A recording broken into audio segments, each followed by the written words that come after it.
It's that time again. The annual conference of the American Society of Ag Consultants, otherwise known as ASAC, is going to be held in Fort Myers, Florida, this November 4th and 5th. Kurt Covington is one of 9 professionals who will address the conference. The other speakers who will cover a wide range of topics represent Florida Farm Bureau, Florida Citrus Commission, University of Tennessee Institute of Agriculture, National Ag Law Center, Risk Mitigators and Advisors, Tyler Associates, as well as the lead economist for dairy at CoBank, and myself, Chrissy Wozniak from North American Ag. The day and a half of presentations will be followed by ag tours on Tuesday afternoon at Echo Farms, one of my favorite places here in Fort Myers. Attendees will experience farming at its most creative, with unique demonstrations, plants, and techniques being used to help farmers and urban gardeners in developing countries. A second tour at Echo will showcase simple technologies that can improve food, water, and shelter for millions of people. A third tour of a hydroponic grower is also being planned. For more information and to register, visit www.agconsultants.org. That's www.agconsultants.org. See you there.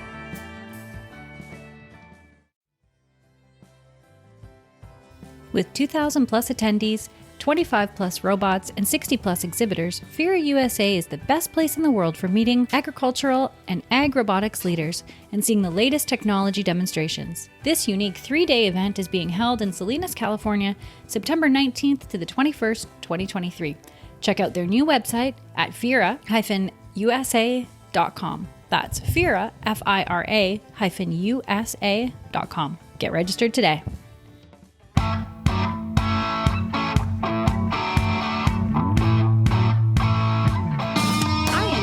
American Ag Spotlight. I'm Chrissy Wozniak.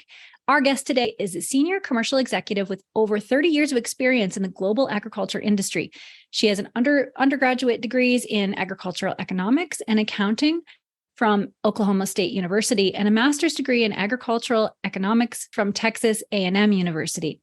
She recently retired as president of the crop protection business platform of Corteva Agriscience, and she's a board director for Cultiva, CPRO Corporation, and HGS Bioscience. She was active in the industry, serving as chairman of the board of CropLife America and was chairman of the National FFA Foundation Sponsors Board. She'll be speaking at this year's Women in Agribusiness Summit in Nashville, Tennessee in September on the topic of diverse innovations that are changing the future of agriculture and food. And that's what we're going to be talking about today. From Indianapolis, Indiana, I'd like to welcome Susanne Wasson. Welcome, Susanne, and thank you so much for being here today. Thanks, Chrissy. It's a pleasure to be here. So let's start out about talking about your background. Did you grow up in agriculture? I did. So my dad's side of the family has a long history of being in the cattle business and spent most of my years growing up in the livestock industry. We raised purebred Santa Gertrudis cattle in Oklahoma. And so I showed cattle and really developed my passion for agriculture all through growing up and continued that at college and then joining the workforce. Oh, that's awesome. And you've had a very distinguished career. What interested you most about the industry as you followed your path? Yeah. Well, growing up in the livestock industry, I didn't know a lot about crops, but I met a couple of women that were new sales reps for, it was Dow Chemical at the time, selling products in the range and pasture and row crop business. And I was still in college, but I thought, wow, I would love to do something like that in the future. And as it ended up after grad school, I was able to get a job with, at the time it was Dow Elanco, actually in finance, because that's really what I thought I wanted to do. Graduating from college was be a finance person in an ag company. So after a few finance and accounting roles, I thought, yeah, I really don't want to do that. So I did have the opportunity to go into sales and absolutely loved it. So spent the rest of my career in sales, marketing, global product management, and just loved it, and spent 32 years with Dow Elanco, Dow Agrisciences, and then finally Corteva Agriscience. Oh, that's awesome. And you're speaking next month at the Women in Agribusiness Summit on the topic of ag innovation. So what are you planning to discuss there? Well, I think the issue of innovation is fraught with all kinds of challenges, from looking at it from both the farmer perspective and the consumer perspective. And it seems like when you talk about innovation in food, that is something that's a little bit scary for consumers. But I liken it to what is really the difference if you're making advances from a technology standpoint, just like you get a new iPhone every 3 or 4 years. So technology just seems to have a different connotation when it comes to our food. And I think it's important, as we're bringing new innovation to farmers and ranchers, that we try to tell the story of why the innovation that we're bringing is sustainable, and help not only the whole food value chain understand that, in addition to farmers, that will make our job much easier as we bring this new technology to the market. Yeah, that makes sense. And sometimes it feels like we've made it. We're already there. What on earth could we possibly invent or innovate next? Like, I never thought I'd see the day that I'd be at a field demo watching a robot identify singular weeds and then blast them with lasers. Like, that sounds like a science fiction movie, but that's reality now. So where do you think that we're going, and where can we go from here? Sure. Well, I think you really have to look at how we've evolved over time. And I'll just use the example of crop protection products, because that's what I know really well. When I first started in sales over 30 years ago, we would make recommendations for products that we were applying at pints or quarts per acre. So, very large volumes. Fast forward 15 to 30 years, and many of our products today go out at only a few ounces per acre. Yeah. So not only are you able to identify molecules that have activity at much lower dose rates, you're reducing your footprint of products sprayed, as well as the packaging that those products go in. So it's good for the environment as well. So, where do we go from here? I think then we're in a new stage in terms of crop protection at looking at biologicals. And for, back 30 years ago, I think what we saw was most farmers and many of us said, well, that's snake oil. That's, a term that farmers use regularly. Where today we see that there are biologicals, whether it's biological control for insects or disease, or biostimulants that really are complementary to fertilizers, that are really performing well and helping manage some of the big regulatory challenges that we have in the future. Now, I will always say that it's not an or, it's and. So I think biologicals have a place alongside the traditional synthetic chemistry that we will continue to develop and innovate in. Natural products discovery is another area that's, coming up, and it's harder to find those products that actually will do what they say, kill the bugs that they say, or, control the diseases or the weeds. At the same time, I think that science has advanced so far. When you used to detect products at parts per million, now it's parts per trillion, right? So I do think that there is this, advancing of science into the future that's really going to continue, regardless of us thinking that, we've kind of reached the pinnacle today. I think there's much more opportunity to really look at how we grow crops, how we produce livestock. And there's so many smart people that are coming into ag today. I think that's what's exciting. And it's not just people that come from an ag background that have an agronomy or an ag economics degree. It's data scientists and chemists and biology majors that are bringing, additional innovation into our industry, which is really exciting. Yeah, that is really exciting. And then you marry what manufacturers are doing, with John Deere See and Spray, for example. That kind of technology is amazing, to be able to reduce that ounce to half ounce or whatever it ends up being, right? That's really remarkable. And I think, the future is really going to be, how do we bring all of this together to provide, instead of a product in a jug or just a piece of equipment, how do we bring a solution to the farmer that uses data, that uses equipment? And I could see a future where you bring to a regulator a package that says, here's how it will be used and here's how it will be sprayed. In addition to all of the other, regulatory information, that you really are bringing a sustainable innovation. Because if you look around the world and see what's happening from a regulatory standpoint, no matter whether you're in animal health pharmaceuticals or whether you're in crop protection or whether you're bringing traits for seeds, the regulatory bar keeps getting higher and higher in terms of what's acceptable. So we have to be able to respond to that. Yeah, absolutely. And what sectors do you think are going to get the most attention going into the future? You made the comment about data and how we're going to work with all that data. I think in the future, there's got to be some kind of consolidation of data platforms where the platform itself becomes somewhat agnostic, no matter where it comes from, because there is so much data available to farmers, but if it's coming, part of it's coming from the machinery, part of it's coming from the seed company, part of it's coming from a product, whether it's a fertilizer, a biostimulant, a crop protection product, it's all disparate and it's not all consolidated. So how do we work together as an industry to streamline that? I think that will come. We're certainly not there yet, but I think that will come in the future because that is going to benefit farmers and ranchers going forward. Yeah, that's an excellent point.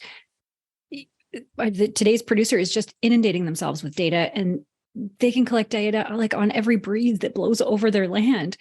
So even now, is there a way for a grower to avoid that data overload? How do they choose what's important and what's not while we wait for the better solution? Mm-hmm.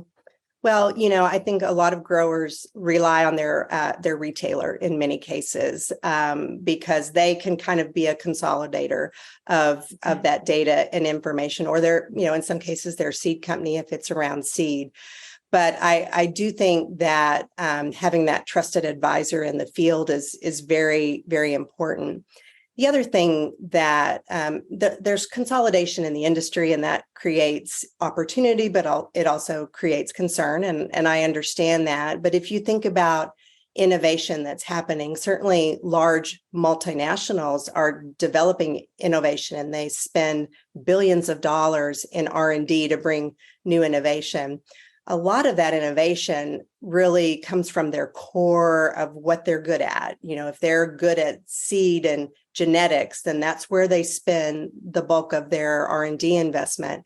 You have so many startup companies in the ag space, whether it's in technology or biological new products, that typically have a fairly small budget. And their biggest challenge is to get that innovation market access. And I think this is where we need to have more collaboration in the industry. And it's really happening today, but I think it'll happen at a much larger scale, because if there are ways to get technology to the farmer right now, I think someone could walk down the farm road every single day with a new product, and a farmer really doesn't have time to test all those products. So how can we collaborate as an industry? So, and I've always said the best ideas don't always come from the large companies. They come from everywhere. So good technology is out there with big companies, with small companies. But I think collaboration and working together is really going to be key to help getting the best technology into the hands of our farmers. Yeah, that's it. And the collaboration that I've even seen over the last few years is really mind-blowing. I remember 20 years ago, manufacturers just, looking around and hiding. Now you see them, at Commodity Classic in a room together with Isobus, and them actually making sure that all of the equipment is compatible with each other and with the software. And I think that's a huge step forward. And, I just think about myself. I travel a lot for what I do. And I get into a rental car and I don't know where the windshield wiper is. Right? It starts to rain and I'm like, oh my goodness, I'm going to die. I don't know where it is. So I think that collaboration is really key. I really liked your points there. I think, one thing that we haven't really talked much about, though, is sustainability. And that's really at the top of everybody's mind. And I almost consider that table stakes today. And when I think about sustainability, I like to think about the three-legged stool that people talk about from innovation. Sustainable innovation really has to focus on not only the societal benefits, the environmental benefits, but also the economic benefits. Yeah. And if one of those is missing, then you end up having challenges in terms of getting that innovation to the market. You can have like the best idea or the best technology, but if it doesn't make economic sense for a farmer to implement, then it really is not going to be able to stay in the market long term. And so I think most companies today that are developing technology, they're really looking at it through a sustainability lens at the very beginning. To make sure, are we meeting these criteria going forward? Because I think we know that we in agriculture have worked for years trying to talk about our story, and we don't do a good job of getting it out there. And I've always felt that farmers and ranchers are the best stewards of our land that we have anywhere. Yeah. And they're trying to take care of that land for the next generation. So how can we, as both companies that are input providers, as well as downstream, start to tell that story around sustainable production? And that what we're doing today is really helping benefit everybody for the future. It's hard to tell that story to consumers about technology, as I mentioned earlier. And I had the opportunity to meet with a group of consumers several years ago in California, and we had a facilitator talking. It was about 20 or so consumers that were from the age of, say, 25 to 40. And we were asking them about food. And we said, what's most important to you? And over the 2 hours, initially they said the most important thing was organic production. And when we asked about organic versus locally grown was more important than organic. And then as we got to the end, we started asking about price, and 90% of them said, well, actually, price is the most important. So It just goes to show you that consumers don't necessarily have all the information they need. Right. They want to know about their food and how it's produced. But at the end of the day, they're concerned with cost. And, in the US, we have such a safe, abundant food supply that is at a reasonable cost where, we need to make sure that we're telling that story. Yeah, absolutely. And those are great points about the three-legged stool. Sustainability has become kind of a trend word, and people jump on the bandwagon, especially in marketing. If you can tote the word sustainability, but I really like how you added the societal and the economic to the environmental there, because that's where it's really important. Last year, I moderated a panel at FIRA USA in Fresno, and the topic that I was moderating was robotics business models and the maintenance of computer-based equipment. And one issue that came up over and over again was that magic that happens at the intersection of innovation and profitability. So if the new technology doesn't increase profit for a farmer, it's useless. It doesn't matter how cool it is. It has to make dollars and cents. So how are developers, manufacturers, biologicals, chemicals, how are they navigating this? Yeah. Well, as spending a long time in marketing, I think when we're thinking about a new innovation, and we make sure, and I think this is very important, that when you have a discovery effort, you're trying to bring new technology forward, that your R&D team and your commercial team are hand in hand, because your commercial team, those people in the field, I've always said that, like, our sales reps that are closest to the customer, they know what the customer needs. So we really need to make sure when we're saying our goal is to find these type of products, is that really what a farmer needs? So all the way through, then as you're developing, if you are hand in glove, your commercial team with your R&D team, then you're probably going to thread that needle where you bring a product forward. But as we would bring technology forward, we said we have to make sure that we have the right value proposition for the farmer. And if we can't articulate what that is, it's going to be a challenge for us, because you can price your product at a certain price to make a profit, but if it's not helping the farmer make a profit at the end of the day, then he's not going to be excited to buy your technology. And there's lots of competing technology out there. So understanding that value proposition as you go forward, I think is so critical when you're building a new product concept or innovation, and making sure you're staying, close touch to the market as you're bringing it forward, really helps, I think, up the probability of success. Yeah, great points. And what new innovation in the last 5 years that you've seen do you find the most remarkable, and why? Well, you mentioned sort of the autonomous spraying. I have just watched videos of all of the harvesting equipment that is, doing replacing labor that is becoming so hard to find in the U.S.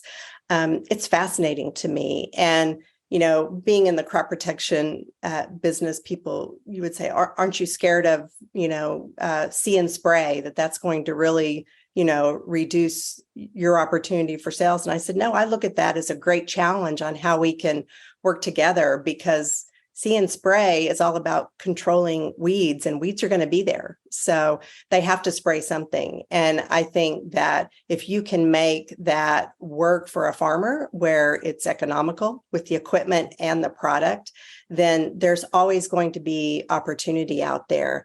I think the precision application, especially when you get into biostimulants and biological products, is going to make us be even more precise than we've ever been, because many of those products do work, but they need to be applied in a given environmental situation to extract the most value from them. So I'm excited to see how equipment is going to evolve. I think there's a lot of really exciting things there. I don't know. I think farmers kind of like their equipment. So the autonomous sprayer, where he can sit at home and let it do its job, or, whatever it's doing. I'm not sure that farmers will love that, but right. Certainly it's a cost saving, I think, long term. I think the advances that we're making in breeding, whether it's crops or whether it's livestock, I think that will continue. And this whole data mining and data science area is going to continue to help us escalate and advance quickly technology way faster than we ever did before. I think just looking at the ability to look at hundreds and hundreds of compounds and screen for activity has changed so much because of the data science. So I think that will continue to be a very great opportunity to accelerate innovation in the future. Absolutely. And with innovation evolving so quickly, like we've been discussing this whole time, one issue I've been hearing over and over again is that by the time a new product is released into market and in production, software is already out of date. Or it's just going so fast, it can't keep up with itself. And the cost of updating is a huge obstacle. How is the industry going to overcome that obstacle? Yeah, well, I think we've overcome it just even from our own products that we developed. When I first started in the industry of crop protection, we would take about 10 years to ramp up a new product, and then, maybe, sell it for 20 plus years. Today, when we launch a product, we want to be at maturity within 3 years.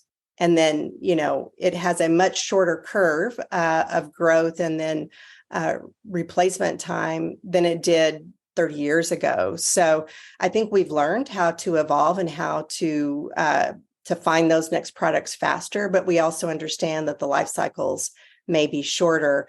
I think when you're looking at software, I think it's much like we get an update on our phone. You could update some app on your phone every single day. Yeah. I think behind the scenes, as we bring technology to farmers, we've got to learn how to be more nimble. I think gone are the times when we could take 2 years and develop a software and then think it's going to be there for 5 years. As you said, it's going to be something that's going to have to be continually updated.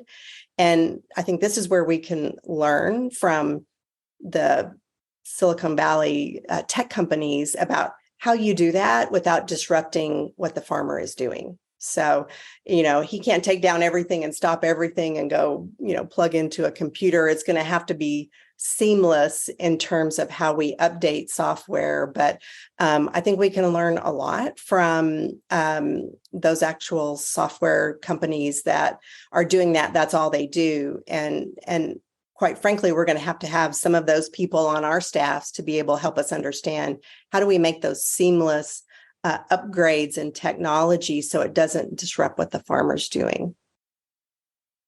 Yeah, absolutely. So where can people follow you, and where can they learn more about what you're up to? And of course, they can come to the Women in Agribusiness conference as well, right?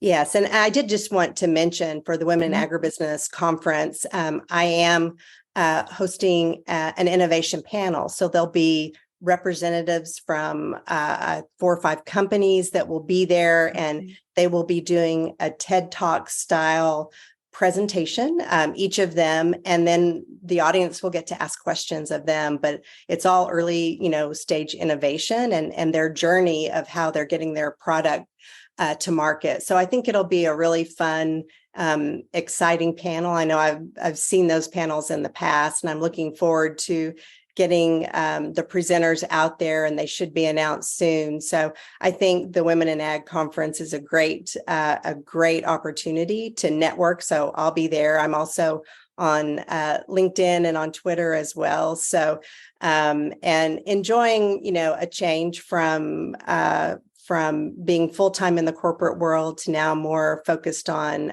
board service, but would love to interact with folks when they're at the conference. Awesome. And I'm looking forward to meeting you there, and I'm looking forward to the whole event. It sounds like it's going to be great. Very good. Well, thank you, Chrissy. It's been wonderful to visit with you, and look forward to seeing you in Nashville. Yes, you too. Thank you so much for joining me today. And thanks to all who are watching or listening. If you want to learn more, the links are provided in the show notes. Don't forget to register for Women in Agribusiness Summit. And don't forget to subscribe to North American Ag Spotlight on YouTube, Rumble, or Telegram channels. And the podcast is available on Spotify, Apple, Amazon Listen Notes, or wherever you listen to podcasts. And if you liked the episode, I'd love it if you shared it. And have a great day.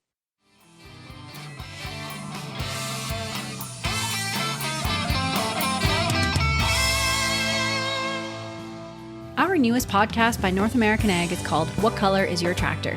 The stories behind the ag brands you love and the ag brands you love to hate. Hosted by me, Chrissy Wozniak. We take a deep dive into the companies that have built modern agriculture. Subscribe on your favorite podcasting platform. Go to whatcolorisyourtractor.com. Available on Apple, Amazon, Spotify, Stitcher, or wherever you listen to podcasts.